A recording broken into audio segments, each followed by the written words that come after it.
마지막 시간입니다.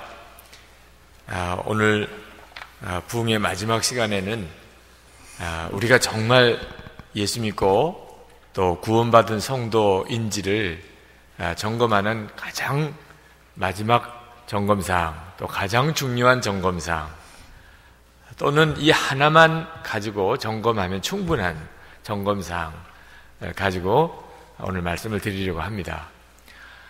그것은 원수도 사랑하게 됐느냐 하는 겁니다.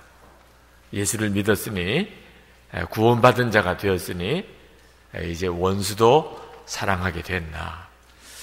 가장 어려워하는 문제입니다.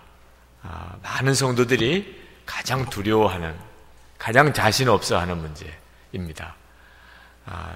여러분, 이번 부흥회 때 은혜 받으셨어요? 네. 그러면 진짜 은혜 받았는지 아닌지 이 말씀 가지고 점검할 수 있어요. 이제는 원수도 사랑할 수 있게 됐어요.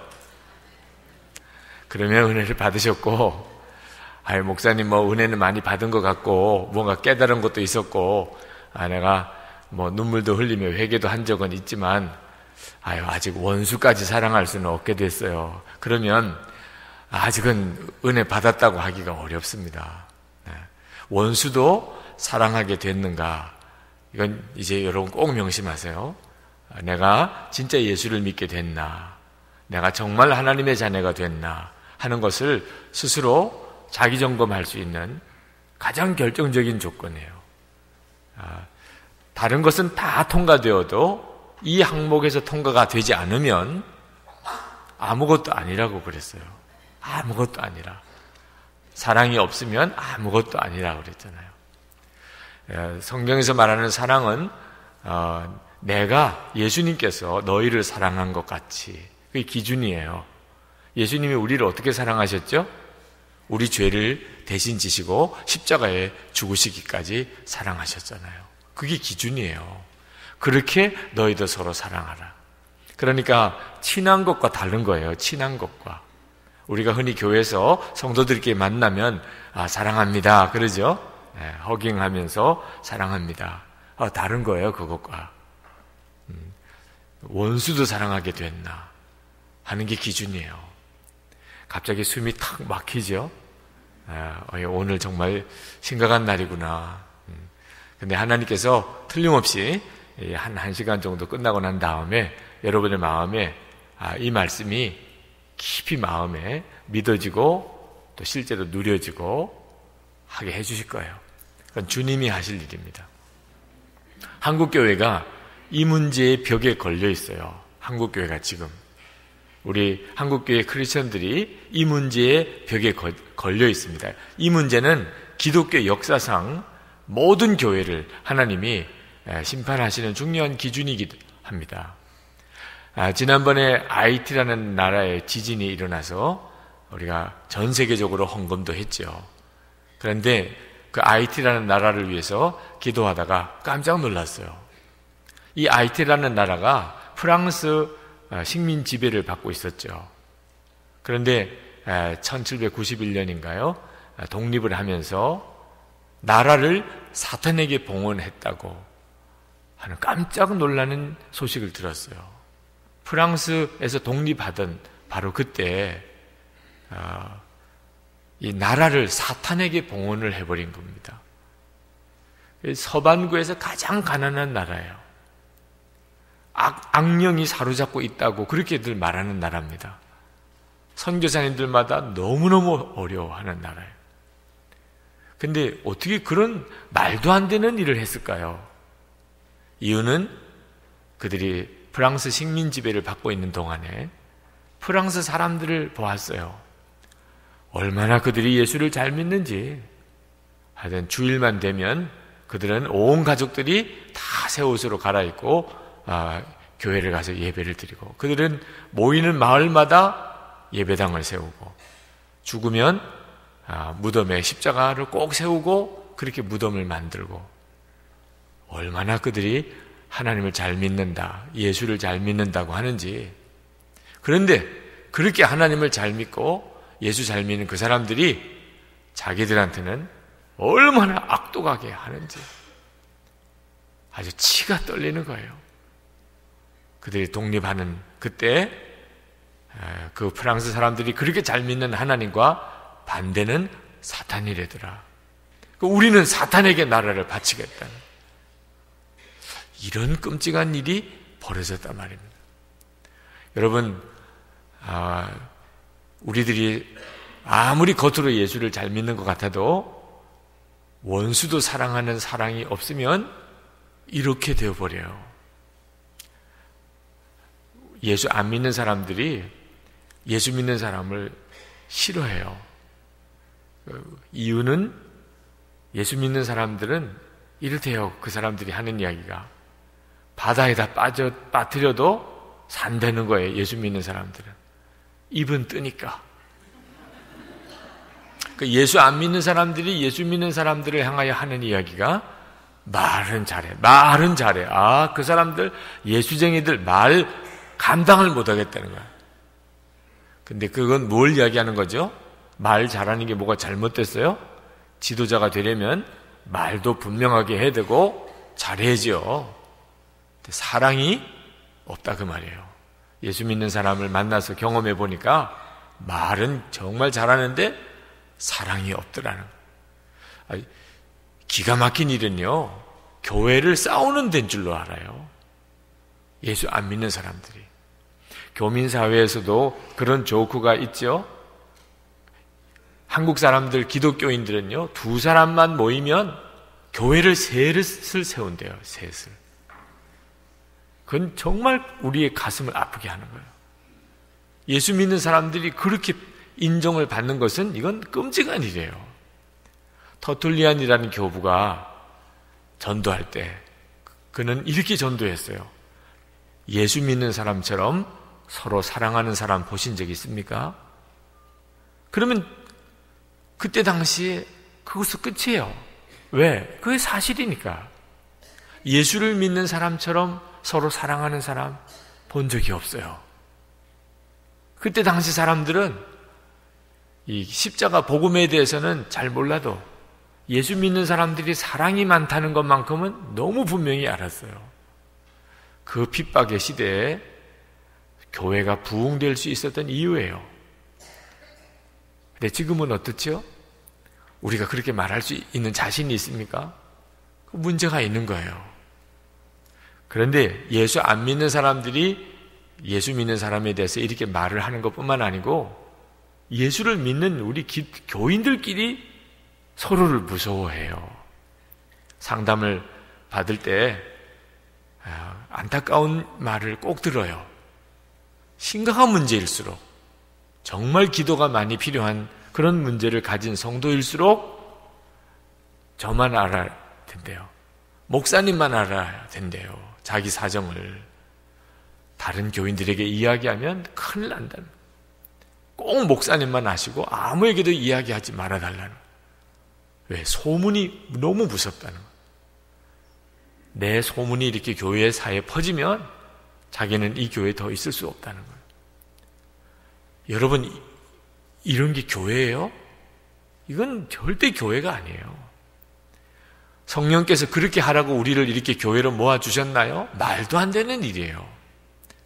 그런데 교회 안에 이 말로 인한 시험이 얼마나 무서운지 몰라요. 플러싱 제일교회 성도들을 향하여는 그런 말씀 드릴 도무지 이유가 없겠지만 이따금 여기도 그럴 수도 있으니까 조심은 하셔야 돼요. 모여서 이야기를 하시다가 또는 커피를 마시다가 화장실 가실 때 조심해야 돼요. 여러분 이야기할 가능성이 많아요. 이렇게 모여 있다가 누구 한 사람이 빠지면 항상 그 사람이 대화의 주제가 될 가능성이 많아요. 네. 하여튼 남 없는 데서 이야기하는 게 나도 모르게 나오니까. 그러니까 누가 내 이야기 하는 거 참 싫어하면 어지간해서 참으셔야 돼요. 네. 도무지 못 참으시겠으면 우리 다 같이 갑시다. 그래가지고 아주 화장실 가는 시간을 정해놓고 이야기를 나누셔야 돼요. 교우들을 데리고 온천에 한번 모시고 갔어요. 교우들은, 우리 한국에 있는 교우들은 이 공휴일을 쉬지를 못해요. 항상 교회 행사가 그날 겹치니까. 그래서 임원들 데리고 온천을 한번 모시고 갔는데, 아예 온천에 가서 목욕도 하시고 먼 길 오시고 저녁도 잘 드셔서 그런지 저녁 집회 시간에 다 꼬꾸라지는 분들이 그렇게 많아요. 너무너무 피곤해 하시더라고요. 그래서 오늘은 그냥 좀 일찍 끝냅시다. 그리고 내일 새벽에 새벽 집회부터 맑은 정신으로 말씀을 들으시는 게 좋겠다고. 그랬는데 숙소에 들어가서 제정신이 돌아오신 거예요. 그렇게 예배 시간에는 그렇게 졸리시던 분들이 이불 깔아놓고 난 다음에 앉아서는 왜 그렇게 늦게까지 불을 켜놓고 이야기를 나누시는지, 저는요 그렇게 피곤한 가운데도 꼭 해야 될 이야기가 뭐겠어요? 우리 민족의 통일 문제, 이 민족의 복음화, 그런 주제겠죠. 근데 가만히 알고 보니까 그 최 권사 이야기, 박 권사 며느리 이야기, 이런 이야기 하느라고 밤을 샐 테세요. 밤을 샐 테세요. 그래서 아예 주제를 드렸어요. 어차피 잠 재우기는 글렀고 방별로라도 어떻게 하면 이 속회 공동체를, 여긴 구역이라고 그래도 구역 공동체를 부흥시킬 수 있겠는지를 조별 토의를 하시고 내일 발표하시도록 하시자고. 그랬더니 5분 만에 불 다 끄는 거 있죠. 그렇게 간단하게 주무시게 할 수 있는 방법을 몰랐어요. 네. 조별 토의하라 그러니까 그렇게 피곤해지기 시작하더라고요. 남의 말이요, 우리도 모르게 배어 있어요. 이게 얼마나 무서운지를 모르는 거예요. 교회를 얼마나 무너뜨리는지를 모르는 거예요. 왜 한국교회가 말이 많고 서로 싸우고 왜 이렇게 되었죠? 왜 교회가 서로가 무섭다는 이야기를 하죠? 이런 일이 생기게 된 이유를 알아야 돼요. 우리가 구원받는 데 대해서 정확한 지식을 가지고 있지 않다고 생각합니다. 우리는 복음이 무언가 하그러면 예수님을 믿기만 하면 구원받는다고 그렇게 고백합니다. 틀린 말 아니에요. 그건 정확한 이야기예요. 그런데 그 말이 이런 말하고는 다른 이야기예요. 예수님을 믿기만 하면 구원받는다. 그러니까 용서하는 거, 사랑하는 거는 안 해도 된다. 이 말하고 같아요? 잘 새겨 들으세요. 예수님을 믿기만 하면 구원받는다는 말이 용서는 안 해도 되고 사랑은 못 해도 된다. 그런 말이 아니에요. 그런데도 그렇게 이해하고 있어요. 교인들끼리 서로 싸움이 생겼을 때 그렇게 참 싸울 이유가 없는 사람들끼리가 교인들끼리인데 그래도 교인들끼리 싸움이 생겨요. 그러면 싸웠다는 것이 심각한 문제가 되어서 밤에 잠을 못 자고 그리고 하나님 앞에 눈물로 기도하고 그러면 해결 안 될 문제가 없어요. 교인들 사이의 싸움이. 우리 안에 계신 주님께서 반드시 우리를 용서하게 하고 사랑하게 해주십니다. 그런데 교인들끼리 싸움이 생기면 그때부터 마음에 싸웠다는 것 자체는 조금도 마음에 가책이 없어요. 싸워도 되는 줄 알아요. 상대방이 얼마나 나쁘냐는 것만 생각해요. 밤새도록 그것만 묵상해요. 그러니까 그 다음 날은 집안 싸움이 돼요. 첫째 날은 개인 싸움이, 두 번째는 집안 싸움이 돼요. 그 세 번째 날에는 원수가 돼요. 이유는 싸우는 것이 훨씬 더 심각한 문제라는 걸 모르기 때문이에요. 한 번은 제가 지방에 참석을 했는데 제가 목회하면서 거의 처음이에요. 그런데 싸움이 생겼어요. 교회 대표가 되시는 분들이 목사님, 장로님들이 모인 회의인데 어떻게 거기서도 싸움이 생기나 말입니다. 서로 바이크를 서로 잡으려고 그러고 얼굴이 뻘개지고 그렇게 싸우니까 회의가 진행이 안 되죠. 그러다가 추도 예배 시간이 되었어요. 회의 순서상. 사회하시는 감리사님께서 추도 예배 시간은 맞춰서 추도 예배를 드리고 요 안건은 그 다음에 더 계속 다루는 게 좋겠다고, 그래서 추도 예배를 드렸어요. 세상에 조금 전까지 싸우다가 갑자기 다 같이 또 한 목소리로 찬송을 하나님께 부르네. 제가 그때 찬송가를 펼쳐서 정말 눈물밖에 안 흐르더라고요. 아니, 어떻게 이렇게 예배를 드릴 수 있어요, 우리가? 하나님은 전혀 의식을 안 하는 거예요. 예배를 하나님께 드리는 거잖아요. 아니, 조금 전까지 그렇게 막 소리 지르고 얼굴이 시뻘개서 싸우다가 화해가 된 것도 아니에요. 누가 회개하고 용서를 서로 구한 것도 없어요. 그리고는 같이 찬송 부르고, 그리고 같이 말씀 듣고, 예배 끝내고 또 싸우는 거 있죠. 이것이 우리들의 문제예요. 여러분, 예배를 드렸다 그 말은 그 예배를 드리기 전까지 서로 싸웠던 사람, 미워한 사람, 용서 못한 사람, 그 예배 드리는 일을 위해서 회개하고 화해하고 그렇게 되는 거거든요. 그래서 우리가 예배를 드릴 때마다 교회 안에 역사가 일어나는 거예요. 어떻게 아무렇게나 예배를 드려요? 아니, 예배를 받으시는 분이 주님이신데 어떻게 싸우고 예배를 드려요? 분명히 주님이 말씀하셨잖아요. 하나님께 제물을 바치려고 제사를 드리러 가다가 누구한테 원망 들을 말이 생각이 나면 그 제물 내려놓고 먼저 가서 화해한 다음에 하나님께 제물을 드려도 드리라. 그렇지 않으면 아무 소용이 없어요. 우리는 예배 기준이요, 예배 시간에 예배당에 앉아 있는 게 예배인 줄 알아요. 오늘 예배 드리셨나요? 그러면 나 예배 드렸어요. 목사님 보셨잖아요, 제가 예배당에 앉아 있는 걸. 여러분, 하나님이 안 받으시는 예배가 있다는 거 아십니까? 가인의 예배는 하나님 안 받으셨잖아요. 제사를 드렸지만 하나님이 안 받으셨어요. 내 예배를 하나님이 받으셨느냐가 문제지요. 여러분이 용서하지 않고 사랑하지 않은 마음을 가지고 있으면 예배 다 허사인지 몰라요. 왜 이렇게 되었나? 예수 믿으면 그냥 구원 받는다고 생각해요. 천국은 간다고 생각해요. 용서와 사랑은 할 수 있는 데까지는 해야 되겠지만 못하면 할 수가 없지 뭐. 어떻게 다 용서하고 어떻게 다 사랑하고 살아요? 아멘이 나올까 봐 걱정했어요. 실제로 그렇게 생각하는 사람이 많아요. 어떻게 다 용서하고 어떻게 다 사랑하고 사냐 말입니다. 근데 여러분, 성경을 잘 보세요. 잘 보세요. 요한 1서 3장 14절 15절 말씀 한번 보실까요? 요한 1서 3장 14절 15절 말씀 보면, 우리가 형제를 사랑함으로 사망에서 옮겨 생명으로 들어간 줄을 알거니와 사랑치 아니하는 자는 사망에 거하느니라. 그 형제를 미워하는 자마다 살인하는 자니 살인하는 자마다 영생이 그 속에 거하지 아니하는 것을 너희가 아는 바라.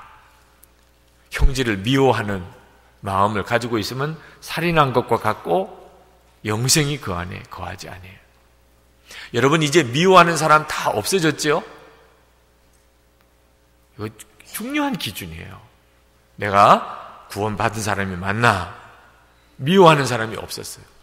왜? 내가 조금 전까지는 미워하는 사람이 있었어요.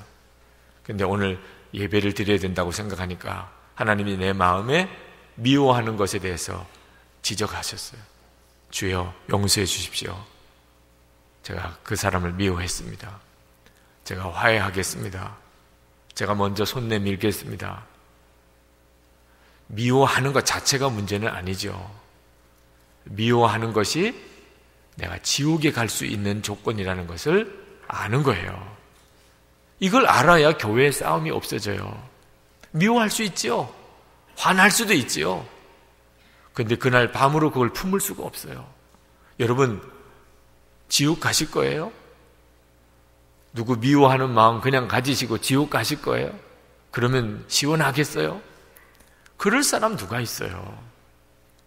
저희 교회 장로님 한 분이 정말 죽이고 싶은 사람이 있었대요. 사기꾼이에요. 자기 가장 중요한 재산 다 뺏어간 사기꾼이에요. 그것 때문에 지금까지도 경제적으로 어려움을 겪으신 분이에요. 하여튼 그 사람 만나면 죽이고 싶은 생각이 있었대요. 용서하라, 사랑하라. 자기는 전혀 그 사람에게 대해서는 그럴 마음이 없었대요.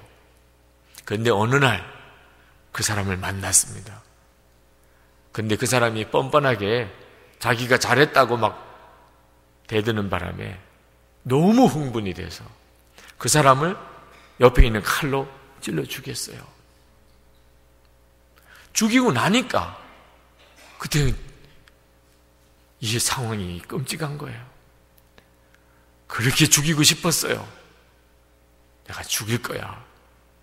그런데 막상 죽이고 나니까 이거 어떻게 수습해요? 그러고 난 다음에 이게 큰일 났구나. 막 어떻게 해야 될지를 몰라서 당황해 하다가 깼대요. 꿈이었대. 식은땀이 흐르고 그 꿈인 게 다행이지, 꿈인 게. 그리고는 하나님 앞에 무릎 꿇었대요. 하나님 용서하겠습니다. 하나님, 제가 그 사람 용서하겠습니다. 그게 얼마나 무서운 일인지를 몰랐대요. 근데 꿈속에서 진짜 그 사람을 만나고 또 싸우고 자기도 모르게 그냥 그 사람을 찔러 죽이는 꿈을 꾸고 난 다음에 이게 무서운 거구나. 큰일 날 일이구나. 그때서야 깨달았다. 여러분, 많은 사람들이 이 용서와 사랑이 구원에 직접적인 관련이 있는 문제라는 것을 잘 몰라요.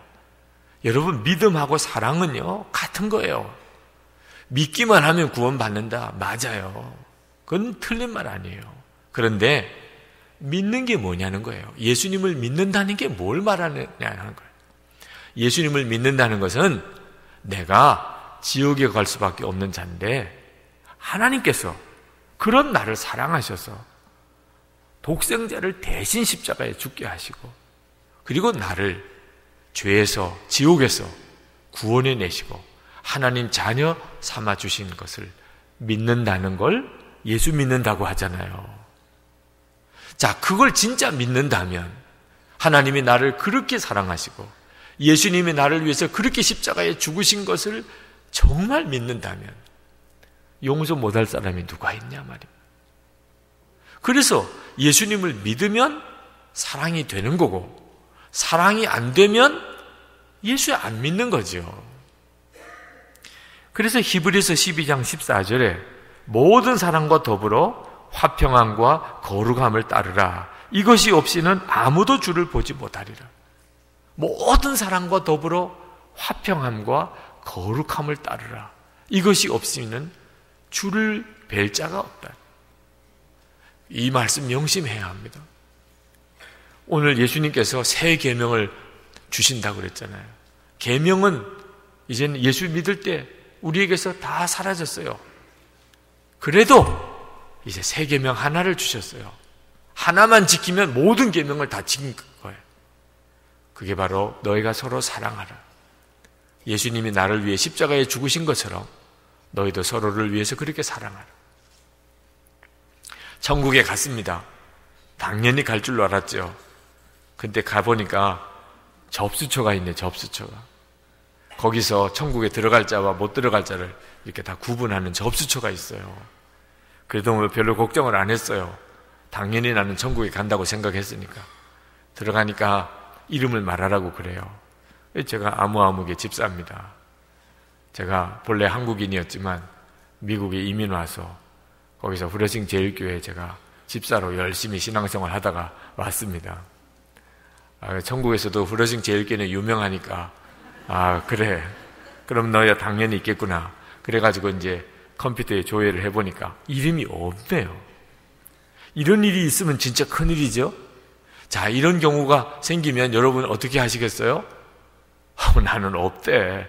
나는 지옥이래. 그리고 갈 사람이 누가 있어요? 우리 한국 사람들은 한 성질 하잖아요, 또. 그죠? 아니 내가 천국에 못 간다면 누가 가냐 말입니다. 분명 예수 믿으면 다 천국 간다고 했는데 말이에요. 그래서 그 앞에서 뭐 얼마나 우리가 항의하고 그러겠어요. 다른 문제도 아닙니다. 그죠? 한국 가는 비행기 타려고 갔을 때 내가 분명히 탑승권도 있고 돈도 다 냈는데 내 이름이 빠졌다면 이것도 보통 일이 아닌데 이건 천국 가는 문제예요. 그래서 그 입구에서 세상의 천국의 컴퓨터 시스템이 이 정도밖에 안 되냐고. 아니 세상에 자료 업그레이드가 언제 되는 지금 버전이냐고 막 그러면서 막 난리를 하겠죠. 네. 그러면 베드로 사도가 또 뛰어나오겠죠. 네. 입구에서 문제가 생겼다. 또 한국 사람 왔냐? 또 이러면서 나오실 거예요. 네. 한국 사람들은 하여튼 보통이 아니잖아요. 그 나와서 이제 쭉 조사를 하겠죠. 네. 너 정말 누구냐? 정말 이름이 뭐냐? 보니까 맞아요. 그런데 너 교회는 다녔고 예수를 믿는다고는 했는데 너 가만히 살았던 기록을 보니까 너 많이 싸웠구나. 할 말이 없어요. 실제로 싸운 일이 많아. 그래도 마음에 아니 싸운 거하고 예수 믿는 거하고 그거 다르잖아요. 나 예수 믿었어요. 예수 믿으면 구원받는다고 했잖아요. 싸우기는 좀 했지만 그 사람들이 보통 사람들이 아니에요. 그 자료에 다 나와 있을 거예요. 나 그 사람들하고 같이 속회하느라고 얼마나 어려웠는지. 나 정말 시험 들어서 죽을 뻔했어요. 제가 그냥 싸우는 사람이 아닙니다. 싸울만 하니까 싸운 거죠. 교회를 위해서 싸웠다니까 제가. 그때 베드로 사도가 너 어떻게 싸웠든지 그렇게 교회에서 싸웠는데 너 그래가지고 천국에 와서 여기서도 싸우면 천국이 되겠냐? 천국 가서는 안 싸우지요. 세상에 무슨 말씀을 그렇게 하세요. 세상에 있을 때나 싸웠지 천국에 가서야 천사처럼 살겠지요. 너 집안에서 새는 바가지가 바깥에서도 새는 거 모르냐? 아니 교회가 천국의 모형인데 그 교회 안에서 싸웠으면 천국에서도 싸우는 거지. 여러분 이런 식의 대화가 벌어질 것을 한번 생각해 봐야 돼요. 여기서 천국처럼 못 살면 그러면 죽고 나면 거듭날까요? 똑같아요. 여기서 사는 대로 천국에서도 사는 거예요. 여러분 천국 갈 때 변화될 것 생각하지 마시고 여기서 이제는 진짜 천국 백성처럼 살아줘야 내가 천국 갈 수 있구나. 그게 믿어지는 거예요. 여러분 진짜 예수를 믿으면 사람이 달라집니다. 안경달 선교사님, 일본 선교사님이 계세요. 이분은 교장 선생님이세요.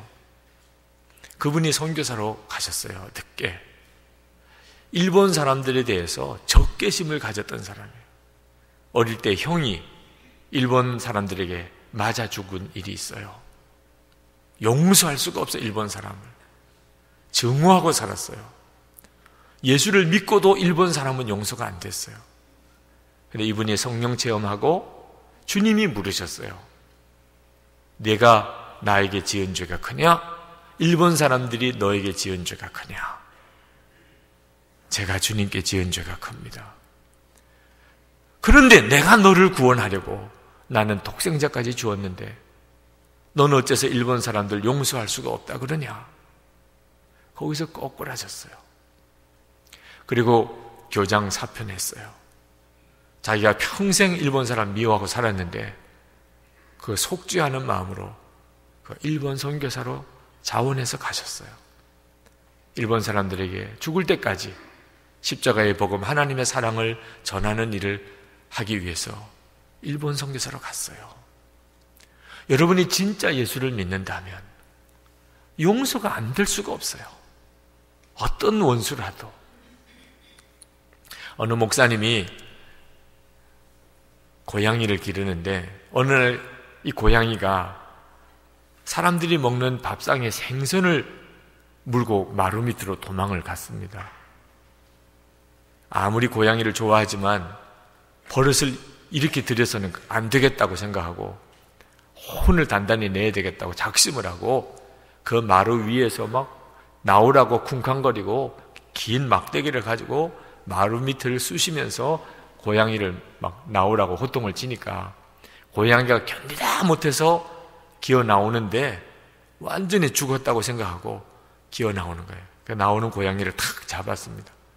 그리고는 때리려고 손을 들었어요. 고양이가 죽는다고 생각하고 눈을 질끈 감고 있는데 때리려고 보니까 그 모습이 너무 애처로워 보이는 겁니다.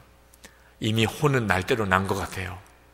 목사님 마음에 때리려고 하는 마음이 바뀌어서 말이 바뀌었어요. 이놈아, 그러면 안 돼. 사람들이 먹는 밥상에 너 입 대면 안 돼. 이제부터는 조심해. 그러면서 손을 때리려고 들었던 손을 내려서 고양이를 쓰다듬어 주었어요. 너 이제부터는 그렇게 하지 마. 그리고 내려다 주었습니다. 그날 고양이가 거듭난 거 있죠. 강아지로 거듭나서 강아지로. 아니 여러분, 개하고 고양이하고 얼마나 달라요. 개는 사람이 주인이 돌아오면 얼마나 좋아서 반기고 뛰고 정말 그런 영접이언이 없죠. 네. 근데 고양이는요, 주인이 와도 왔는지 안 왔는지 별 내색이 없잖아요. 네. 고양이는 자기가 그 집 주인이라고 생각하니까. 그런데 그날부터 목사님이 어디 갔다가 오시면 고양이가 아주 강아지처럼 달려와서 다리에다 부비고 목사님 어깨 위에 올라가고 그렇게 좋아. 용서 한번 받았다고. 고양이도 용서를 한번 제대로 경험하고 나면 이렇게 거듭나는데, 우리가 예수님의 십자가의 은혜로 정말 용서받았다면 어떻게 미워하고 살 수 있단 말이에요. 여러분의 마음에 여전히 풀려지지 않는 답답함이 있을 거예요. 아직도. 그렇다면 나 천국 가기 힘든데 용서가 여전히 안 되는 사람이 있어요. 가족, 형제 중에 또는 이민 와서 사는 동안에 겪었던 많은 지난 일 동안, 또는 교인 중에 도무지 용서가 안 되는 사람이, 도무지 사랑이 안 되는 사람이 여전히 있는데, 이러면 나 그럼 지옥 가나? 이런 답답한 분들이 있을 거예요. 그 용서가 안 되고 사랑이 어렵다고 하는 것은요, 이유가 있어요. 그걸 잘 아셔야 됩니다. 내가 하려고 하니까 그런 거예요. 내가 노력해서 용서하고 사랑하려고 하니까 어려운 거예요. 그러니까 불가능하게 보이는 거예요. 여러분, 우리가 스스로 노력으로 용서하고 사랑하는 것은 불가능해요. 만약에 그게 가능했다면 예수님이 십자가 지실 이유가 없었을 거예요. 용서해라, 사랑해라, 좋은 말로 할 때 들어라, 이러면 되지요. 우리 노력으로 할 수 있는 문제라면. 불가능한 일이기 때문에 예수님이 십자가에 우리 위해 죽으신 거거든요. 저는 저희 돌아가신 어머니 생각하면 지금도 마음이 아파요. 저희 어머님 일찍 돌아가셨는데, 그런데 저는 어머니 돌아가실 때까지 사랑합니다, 한 번 제대로 고백을 못했어요. 어머님이 그러셨대요. 마지는 속은 어떤지 모르겠는데 표현이 없다. 제가 맞이거든요. 저는요, 사랑은 속 깊이 하는 건 줄 알았어요. 마음속 깊이. 저희 셋째 동생, 남자 동생, 남동생인데 어쩌면 그렇게 그냥 어머니에게 어머니가 제일 이뻐요. 어머니가 해주는 밥이 제일 맛있어요. 학교 갔다 오면 엄마 오늘 별일 없었어요? 엄마 어깨 주물러 줄게요. 제가 옆에서 볼 때 토할 것 같더라고요. 아니 어떻게 남자애가 그러냐 말입니다. 그래서 제가 뒤뜰로 불러다가 충고를 다 했다니까. 너 그렇게 하는 거 아니야. 사랑이라는 건 입으로 하는 게 아니라니까. 사랑은 마음 깊이 하는 거예요. 마음 깊이. 어머니 사랑하는 것은 내가 진짜 사랑하는 거야. 진짜 사랑은 속 깊이 하는 거야. 근데 너무 깊었나 봐요. 어머님이 속은 어떤지 모르겠다고. 지금은 이렇게 웃으면서 이야기하지만 그날 빈소에 앉아서 어머니 영정사진을 보면서 어머니가 맞이는 속은 어떤지 모르겠는데 저는 어머니 아실 줄 알았어요. 당연히 제가 큰아들이 어머니 사랑하는 거 당연히 아실 거라고 생각했어요. 근데 어머니가 속은 어떤지 모르겠는데 표현이 없다. 그때부터 얼마나 눈물이 흐르는지요. 어머니 돌아가실 때까지 제가 어머니 사랑한다는 걸 어머니가 전혀 모르고 돌아가셨구나. 어머니에게 위로가 됐던 것은 제 셋째 동생이에요. 내가 보기에는 말만 가지고 사랑하는 것 같았는데 그 사랑의 위로를 받으셔. 저는 제 아내도 와 있습니다만 제 아내에게도 사랑한다는 고백을 못했어요. 그것도 그렇게 쑥스럽더라고요. 경상도 전라도 쪽에 출신 남편과 함께 사시는 분들은 잘 이해하고 사셔야 돼요. 거기 쪽에서는 사랑한다는 말을 죽을 때 한 번 하는 줄 알아요. 네. 여러분, 목사 아내를 사랑하는 게 당연하잖아요. 그죠? 그걸 물어볼 필요가 있어요?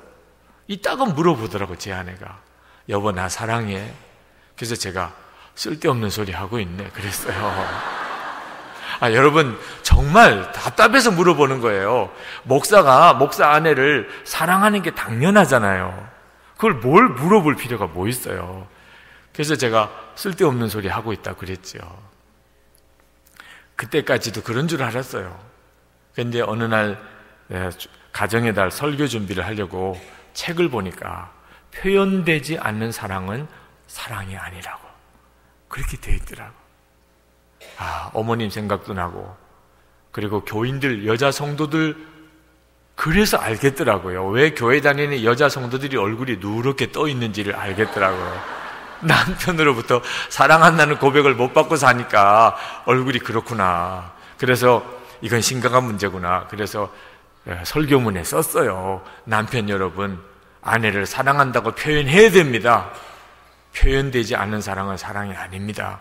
그렇게 썼어요. 근데 문제는 이제 제가 문제예요. 제 아내가 그 설교 들으면 뭐라고 하겠어요? 말은 잘한다 이렇게 생각하는 거였어요. 정말 설교는 해야 되겠는데 이게 제가 문제니, 제 아내에게 사랑한다는 고백을 그 주일 전에 하려고 아무리 애를 써도 분위기 잡다가 세월이 다 지나가는 거예요. 이게 어떤 분위기에서 사랑한다는 고백을 해야 될지. 그래서 토요일 저녁에 집에 들어가면서 기도를 다 했다니까. 능력 달라고. 믿는 자에게는 능치 못함이 없다고 하신 주여. 우리 여자 성도님들, 남편들 심정을 잘 이해해 주셔야 돼요. 이 사랑한다는 고백을 한번 하기 위해서는요, 성령의 능력이 필요해요. 제가 그런 정도 수준이었어요. 저는 저희 딸에게도, 지금은 이제 대학도 다 졸업했지만 큰 딸이 중학교 1학년 때 갑자기 다른 교회 가면 안 되겠느냐, 자기가. 여러분, 담임 목사님 딸이 다른 교회 가면 돼요, 안 돼요? 화가 나더라고요. 아무리 철이 없어도 그렇지. 아니, 아빠가 교회 담임 목사인데 자기가 다른 교회 가면 어떻게 하자는 거예요? 우리 교회 중고등부는 어떻게 하자는 거예요? 화가 나지만 내가 참아야지 이런 생각했어요. 얼마나 힘들면 그랬을까. 목사 딸이라는 게 얼마나 힘든 건지요. 그건 아마 실제로 그 경험을 해보셔야 압니다. 교인들이 다 나를 알고, 내가 목사 아들이요 딸이라는 거 알고, 저도 목사 아들로 자라보니까 누구에게도 내가 고민을 말을 못해요. 목사 아들이라는 것이 항상 족쇄처럼 나를 얽어매서 자유가 없어요. 항상 모든 교인들에게 칭찬받아야 돼요. 이거 정말 너무너무 어렵거든. 저희 딸이 그런 어려움이 있나 보다.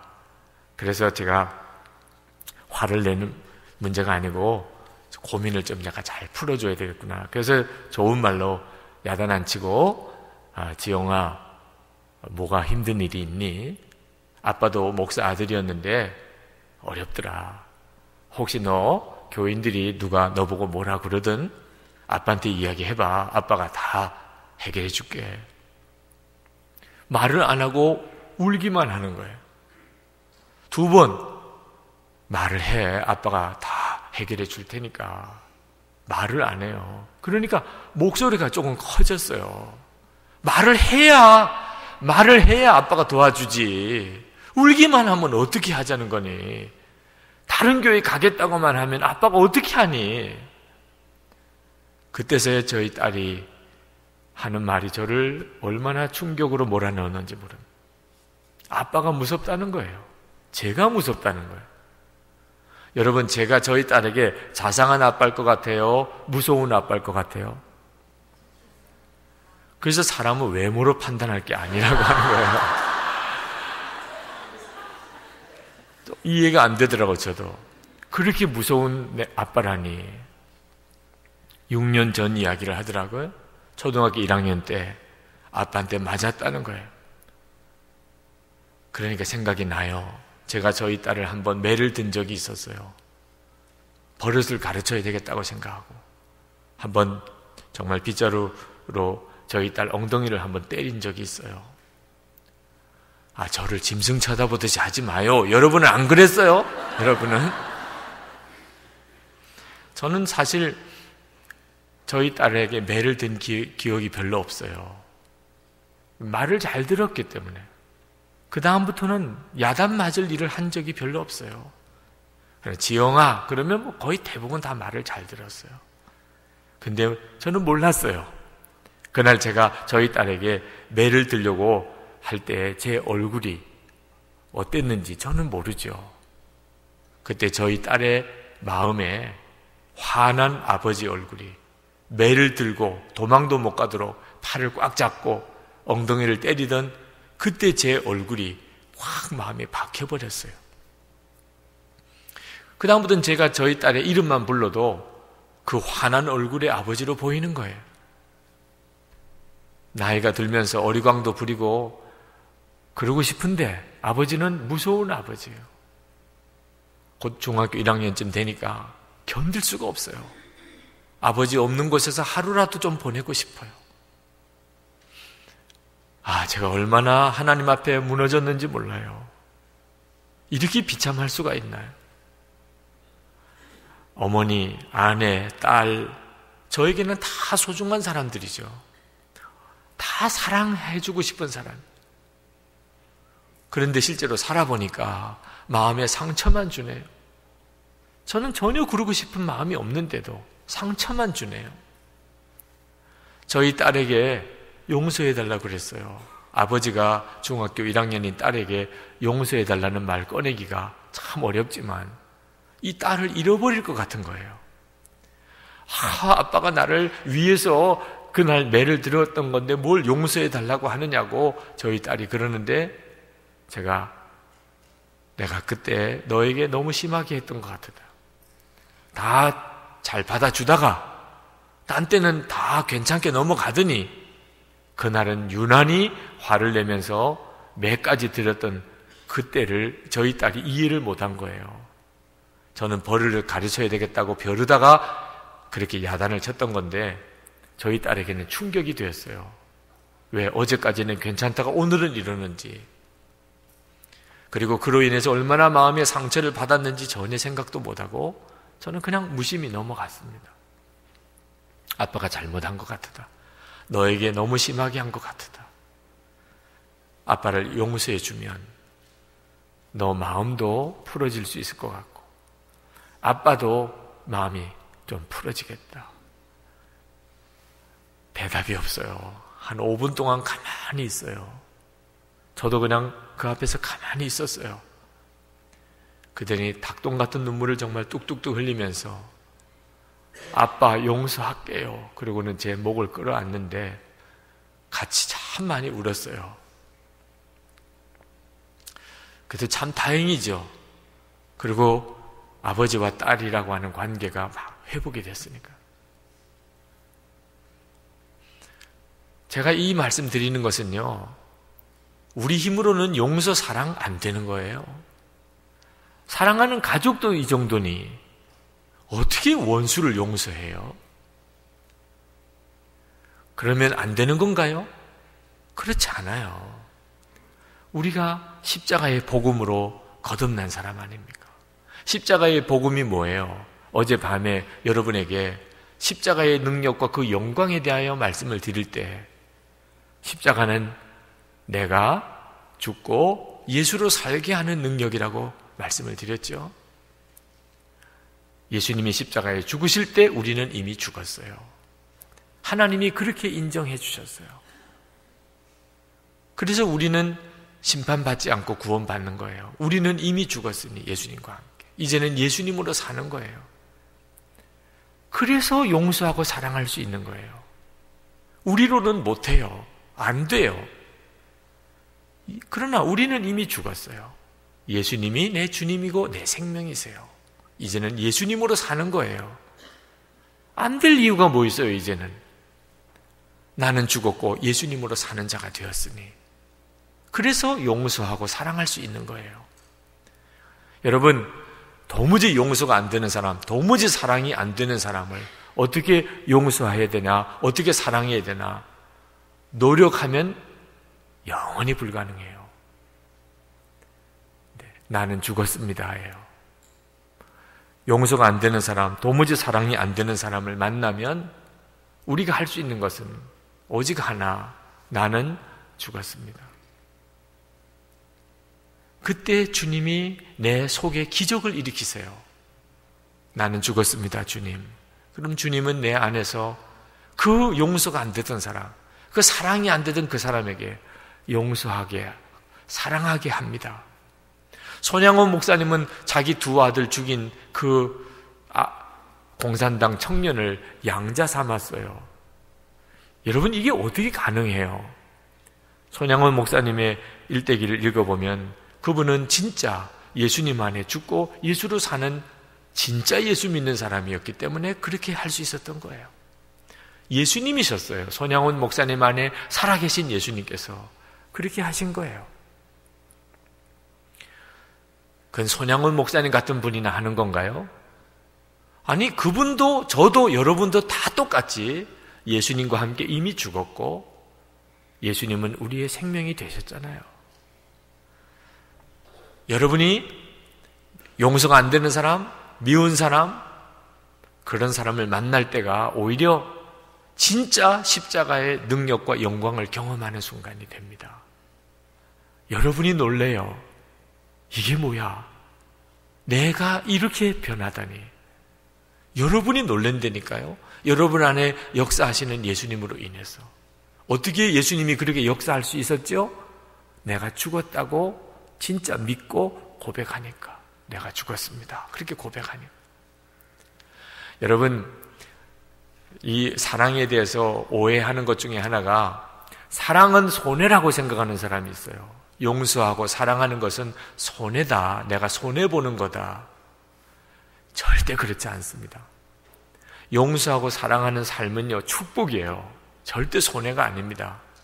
제가 북경에 유학생 수련회를 갔었던 적가 있었어요. 그때 어느 한 자매가 상담을 하러 왔습니다. 북경대학교의 박사과정을 밟고 있는 자매예요. 그런데 상담 내용이 아버지 미워했던 거 회개하고 아버지 찾아가서 아버지 사랑한다고 미워했던 거 용서해달라고 고백하라고 하나님이 그런 마음을 주신다는 거예요. 아니, 그러면 그렇게 해. 그랬더니 울어요. 울면서 하는 이야기가 아버지가 자기가 어릴 때 새 엄마를 데리고 왔대요. 자기 친엄마는 집에서 쫓겨나서 그게 화병이 되어서 일찍 돌아가시고 자기는 새엄마 밑에서 자랐는데 어릴 때 자기는 지옥과 같이 살았대요. 고등학교 때까지는 부모 밑에 있어야 되니까 있었지만 고등학교 졸업하고 집을 나와버렸대요. 그리고 혼자서 학비 벌어가면서 대학 공부하고 그렇게 독립했대요. 똑똑한 자매죠. 북경대학 대학원까지 그렇게 유학을 왔어요. 그런데 갑자기 하나님께서 아버지에게 미워했던 거 회개하고 아버지 사랑한다고 가서 고백하려니 왜 내가 그래야 되느냐? 용서를 빌 분은 아버지지. 왜 내가 아버지를 회개하고 용서해달라고 그러고 사랑한다고 해야 되느냐고. 그렇게 이야기를 하는데 저도 당황스럽더라고요. 뭐라고 대답을 해줘야 될까? 근데 그때 하나님께서 제 마음에 그 자매에 대한 사정을 알게 하셨어요. 성령께서만 하실 수 있는 일이라고 생각이 들었습니다. 제가 그 자매에게 그렇게 이야기를 했어요. 지금 하나님이 갑자기 내게 무언가를 생각나게 하시는데 그게 하나님이 주시는 마음인지는 자매만 분별할 수 있을 것 같다. 이제 하나님이 자매에게 결혼할 형제를 만나고 사랑하게 하실 것 같다. 그런데 지금 자매의 마음으로는 그 형제와 만나서 사랑하게 되면 될수록 서로가 불행해. 왜? 자매의 마음속에는 상처가 너무 깊어. 아버지로부터, 사랑하는 사람으로부터 배신당한 상처가. 근데 아버지로부터 상처를 받았지만 이 상처가 이제 자매가 사랑하는 그 형제에게로 가는 거예요. 그 형제의 마음에 상처를 주는 이유가 없어요. 괜히 의심이 가니까. 이 형제도 나를 버리고 배신하지 않을까? 이게 얼마나 고통스러운 일이에요. 하나님께서 자매의 마음을 이제 사랑하고 행복한 결혼을 할 신부로 준비시키려면 아버지로부터 받은 상처 해결해야 돼요. 그래서 아버지는 예수도 안 믿는 아버지예요. 자매는 이미 예수님을 믿는 자매예요. 아버지에게 찾아가서 아버지 미워했던 거 용서해달라고, 아버지 사랑한다고 고백해서 아버지와의 관계를 푸는 것이 자매가 이제부터 정말 행복하게 사는 길인 것 같다. 그런 뜻이 있으신 것 같다. 그 자매가 얼마나 우는지 말이에요. 여러분, 하나님이 우리를 향하여 내게 상처 준 사람, 내게 너무 아프게 한 사람, 진짜 미워 죽겠는 사람, 그 사람을 용서하라, 그 사람을 사랑하라고 하는 것은요, 여러분에게 하나님이 주실 새로운 은혜, 그 은혜를 여러분에게 누리게 해 주시려고 하는 거예요. 여러분이 용서 못하고 미워하고 증오하고 마음의 상처를 여전히 가지고 있으면요, 하나님이 새로운 은혜를 주실 수가 없어요. 여러분이 은혜를 받을 상태가 아니니까 완전히 마귀에게 사로잡혀 있는 거거든요. 여러분, 우리가 예수를 믿으면 걱정 근심할 게 없어요. 이제 수고하고 무거운 짐진 자들아 다 내게로 오라 그러셨잖아요. 행복하십니까? 당신은 부유하십니까? 여러분에게 그런 질문을 드렸죠. 예수 믿으면 우리는 행복한 사람이다. 우리는 부유한 사람이에요. 이제는 걱정하지 마세요. 염려하지도 마세요. 우리는 그동안 사실 너무 많은 염려와 걱정으로 살았어요. 예수님을 믿으면서도, 하나님을 아버지라고 고백하면서도 우리는 고아처럼 살았어요. 근데 이제는 정말 그렇게 살지 마세요. 예수님이 내 안에 오셨거든요. 고아로 버려두지 않겠다고 하셨잖아요. 이제는 염려, 근심 다 진짜 예수님께 맡기세요. 먹고 사는 거, 여러분 부부관계, 여러분의 자녀, 부모님과의 관계, 여러분 모든 교우들과의 관계, 주님께 진짜 맡기세요. 염려 걱정하지 마세요. 근데요, 우리가 평생 염려 걱정하며 살다가 보니까 염려 걱정에 정이 들어버렸어요. 그것도 정이라고. 염려 안 하니까 더 걱정이 되네. 염려 안 하니까 더 어떻게 마음이 안정이 안 돼요. 이거 내가 이렇게 해도 될까? 믿기만 하며 산다는 일이 실제로 살아보면 염려 걱정하던 사람들이 정말 어려워요. 걱정 안 하고 산다는 게.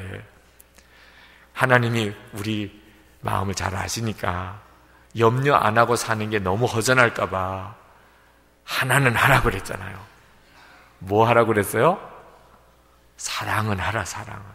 그러니까 여러분, 염려 걱정을 하지 말고 이제는 사랑만 하며 사는 거예요. 사랑만 하며. 제가 2006년도에 여옆에 뉴저지 연합감리교회에 부흥회를 인도하러 왔던 적이 있었습니다. 그때가 저희 교회가 아주 어려웠던 때였어요. 예배당 건축을 막 끝내고 2006년도에 완공을 했습니다. 8,000평이 넘는 예배당. 그런데 빚이, 은행 부채가 250억이 생겼어요. 저는 하나님이 그걸 갚아주실 줄로 믿었어요. 하나님이 융자도 받게 해주셨으니까 갚을 수도 있게 해주실 줄로 믿었어요. 저에게는 외길이었어요. 예배당을 건축하는 도중에 부임해 갔기 때문에 중간에 안 한다고 할 수도 없었어요.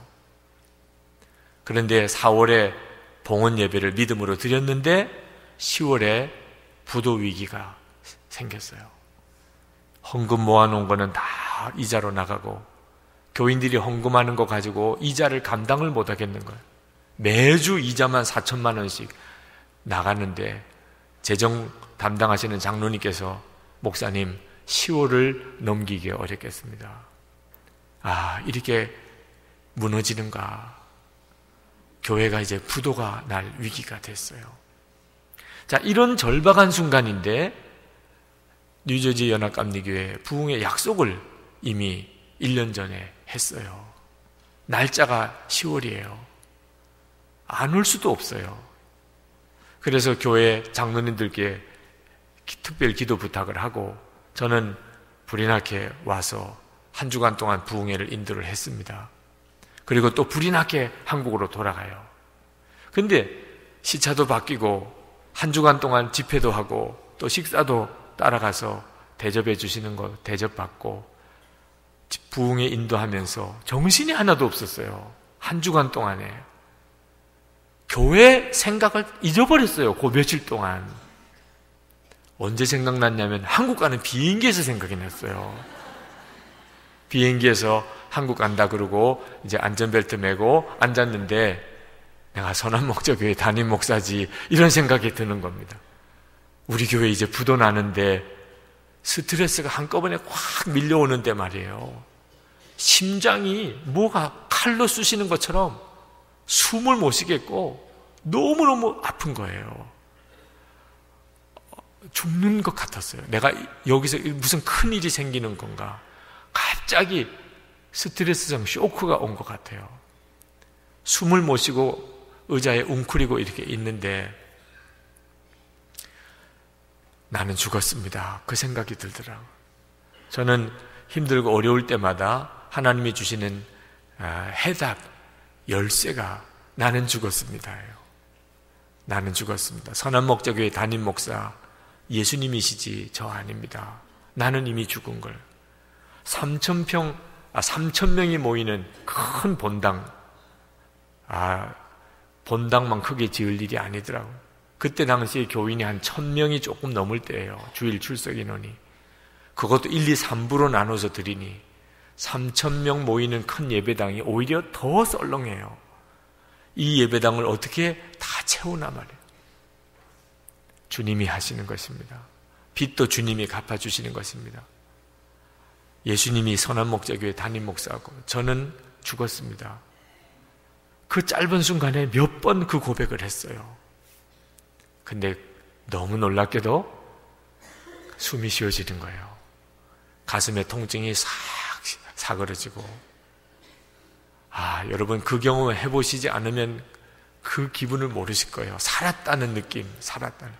근데 단순히 살았다는 게 아니고 교회의 빚이 해결됐구나.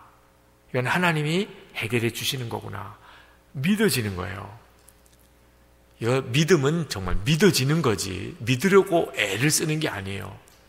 하나님이 우리 교회의 빚 해결해 주신다. 예배당 다 하나님이 채워주신다. 이게 믿어지니까 걱정할 게 없더라고요. 오히려 빨리 가고 싶어요. 빨리.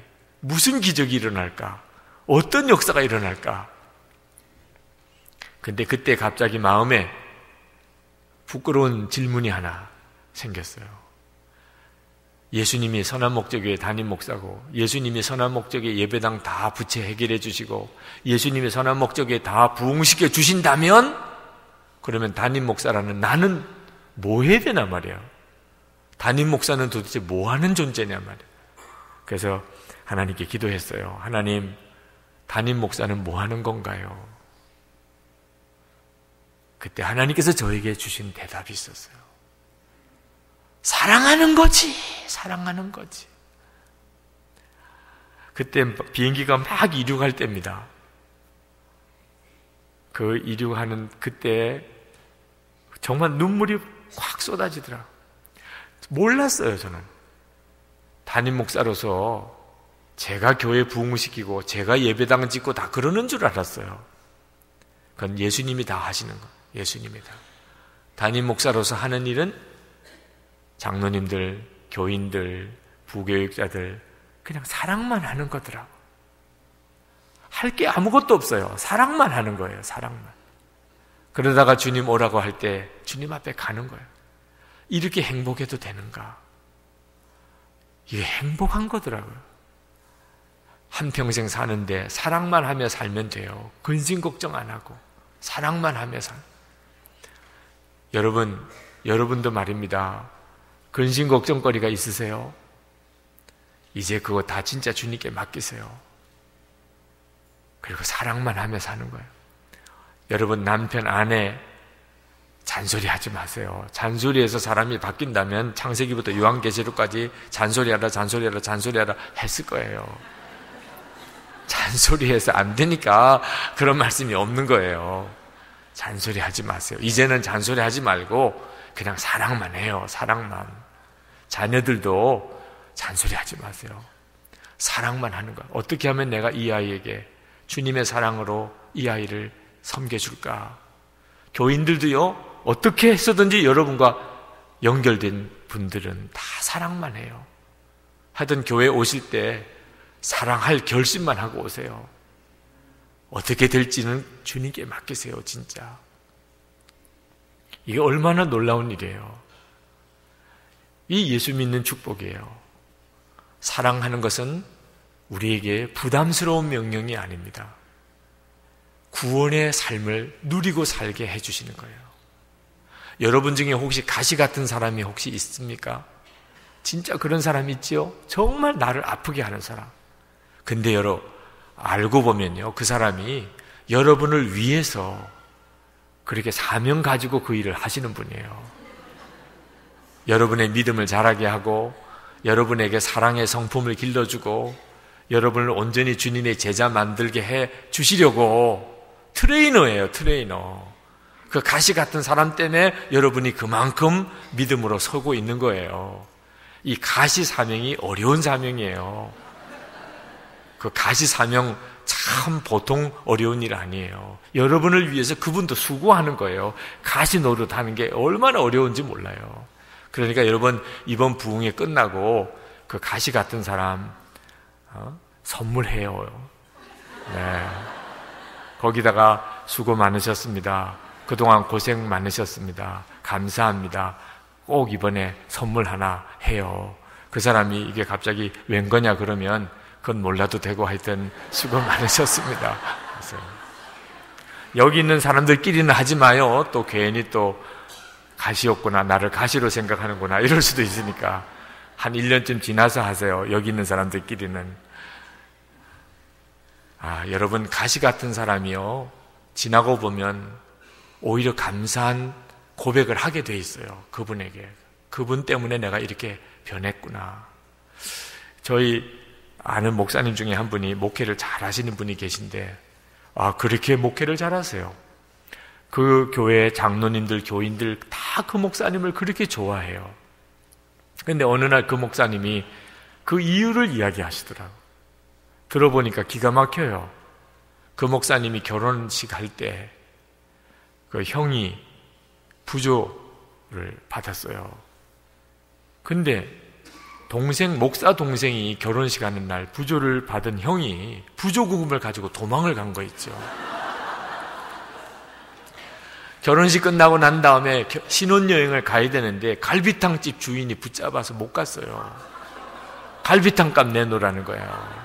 하객들 갈비탕을 다 대접했는데, 아니 형님이 계산을 다 했을 텐데요, 형님이 어디 계신지 모르겠네. 도망가 버렸어요, 돈 가지고. 그래서 그냥 갈비탕 집에서 신혼여행 첫날 밤을 거기서 보냈어요. 이런 기가 막힌 일을 겪으셨어요. 그런데 그때는 그게 그렇게 아팠고 힘들었는데, 목회하면서 교인들을 이렇게 만나는데 어떤 교인을 만나도 형님보다는 품어지지 않는 교인이 없어요. 품어지는, 아무리 힘들다 어렵게 해도 말이에요, 우리 형님보다는 그러니 얼마나 품어지고, 그렇게 가시같이 해도 얼마나 그렇게 사랑하게 되고, 그러니요 교인이 다 좋아하는 거예요.